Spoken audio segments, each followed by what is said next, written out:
Praise the Lord. जय मसीह की सभी को। We finished 1 month and by God's grace we are entering another month. हमने एक महीना को पूरा करके परमेश्वर के अनुग्रह से हम एक नए महीने में हम प्रवेश कर रहे हैं। Let's look at a promise verse for this month. आइए इस महीने के लिए प्रतिज्ञा का वचन को हम देखते हैं। This is written in 2 Corinthians chapter 1 and verse 5. और ये दूसरे कोरिन्थी के 1 अध्याय के 5 पद में लिखा गया है, क्योंकि जैसे मसीह के दुखों में हम अधिक सहभागी होते हैं, वैसे ही हम शांति में भी मसीह के द्वारा अधिक सहभागी होते हैं। And so because we've been looking throughout this year as the year of abundance, क्योंकि हम ये पूरे साल में हम बहुताई के साल के रूप में हम इसे देख रहे हैं। one of the things the Bible says is that there is got to be abundance of consolation. और एक ऐसी बात जो वचन हमें कहती है वो है कि वहाँ बहुत ज्यादा बहुताई का शांति और बहुताई का संतावना आपको मिलेगा, तसल्ली आपको मिलेगा। And so the Bible says just as how sufferings of Christ abounded, the same way even consolation and comfort of God will abound in our lives. जैसे परमेश्वर के यीशु मसीह का जो दुख है वो हमारे जीवन में बहुत ज्यादा है, उसी प्रकार से परमेश्वर का संतावना और उनका जो शांति भी है वो हमारे जीवन में बहुत ज्यादा रहेगा। So I understand few things from this verse.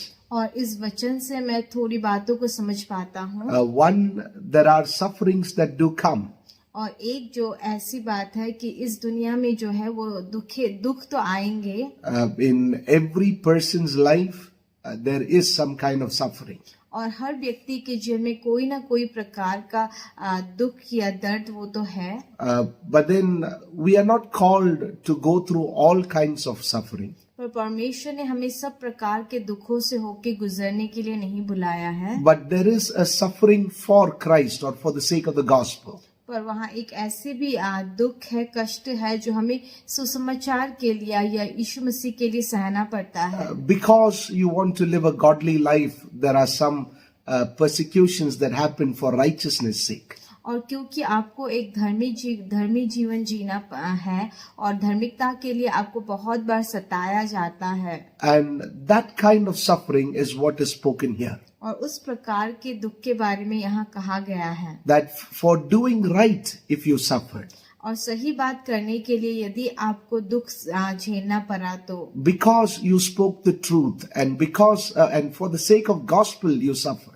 और आपने सत्य को कहा और वचन के लिए, सुसमाचार के लिए आपको दुख उठानी पड़ी तो। Then the Bible says there is an abundance of comfort that comes. और तब वचन कहती है कि वहाँ बहुताई की जो तसल्ली है, जो संतावना है वो आती है।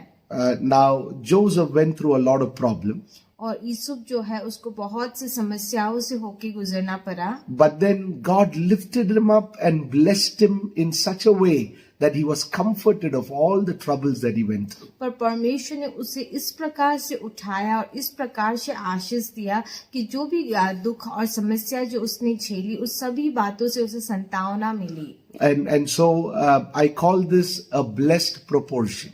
और मैं इससे एक आशीषित नाप कहता हूँ।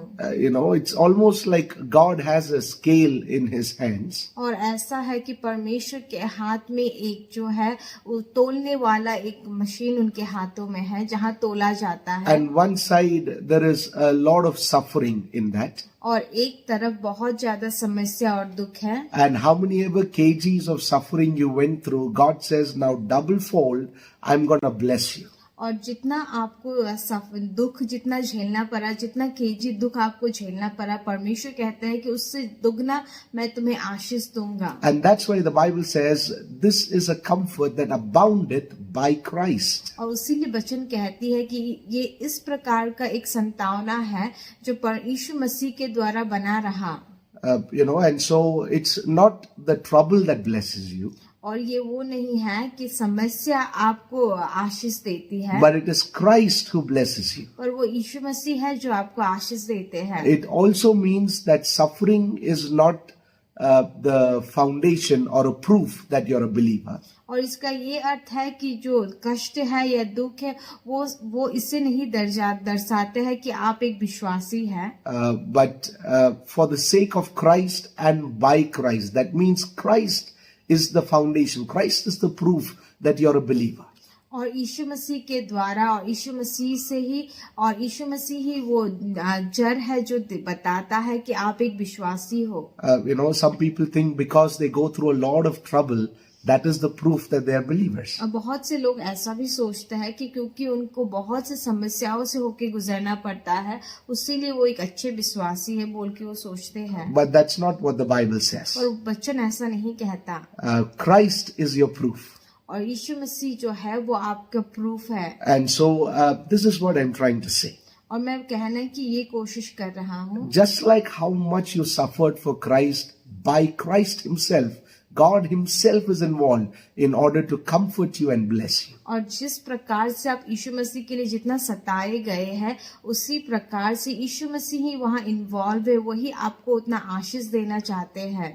And so he is so involved that when he is involved, there is abundance in it. और वो उसमें इतनी ज्यादा इन्वॉल्व है, वो इतनी ज्यादा उसमें शामिल है कि जहाँ वो शामिल होते हैं वहाँ आशीष होती है. It's abundant blessing. और वहाँ जो है वो बहुतायत की आशीष होती है. And so like that, there is abundant of comfort that's coming your way. और उसी प्रकार से बहुताई की जो संतावना है, जो तसल्ली है, वो आपके मार्ग में आ रही है. Expect this month for all that you've been through this year, that God would comfort you. और इस महीने आप ये परमेश्वर से आशा करें कि इस साल भर पे आप जिन सारी चीजों से होके गुजरे हैं, परमेश्वर उन सारी चीजों के लिए आपको संतावना देंगे. God has accounted your every tear.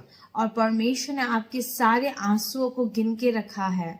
He has your sorrow has not gone unnoticed. और आपका जो दुख है उसे परमेश्वर ने देखा है. And because he has noticed, he has calculated it and says double fold than this, there is going to be abundance of comfort. और क्योंकि उन्होंने वो देखा है, इसका उन्होंने कैलकुलेशन किया है, इसको उन्होंने गिन के रखा है, और वो कहते हैं क्योंकि आपने इन सारे दुखों को होके गए हैं, इसीलिए वो आपको उसका दुगना तसल्ली देंगे. May this month be a month of abundant comfort in Jesus' name. और ये जो महीना है यीशु मसीह के नाम में आपके जीवन में बहुताई की तसल्ली और संतावना का महीना है. God bless you. परमेश्वर आपको आशीष दे.